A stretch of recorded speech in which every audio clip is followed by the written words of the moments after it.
जनता की बात जनता के साथ। दिनांक 15/3/2025 रोजी फिर्यादी राहुल अशोक तिवारी यांनी सरकारवाडा पोलीस ठाणे येथे फिर्याद दिली। इसम नामे विराज उर्फ राज जगदीश जंगम याने सराफ बाजार येथे राहायचे असल्यास 1 लाख रुपये द्यावे लागतील अशी मागणी केली होती। फिर्यादी यांनी आरोपीतास वेळेत पैसे न दिल्याने फिर्यादी यांच्या मुलास मारहाण करून त्याच रात्री पहाटे फिर्यादी यांच्या घरावर दगडफेक करून खिडकीच्या व कारच्या काचा फोडून नुकसान केले। 2 दिवसात 1 लाख रुपये दिले नाही तर फिर्यादी यांच्या मुलास जीवे मारण्याची धमकी दिल्याने फिर्यादी यांच्या तक्रारीवरून सरकारवाडा पोलीस ठाणे येथे गुन्हा दाखल करण्यात आला होता। सदर गुन्ह्यातील असलेला आरोपी विराज उर्फ राज जगदीश जंगम हा गुन्हा दाखल झाल्यापासून पसार होता। त्यानंतर तो आपले अस्तित्व लपवत राजस्थान खाटूश्याम पुणे येथे लपवत राहत होता।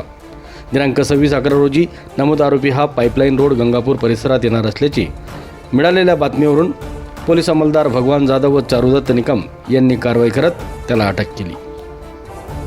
जनता की बात जनता के साथ।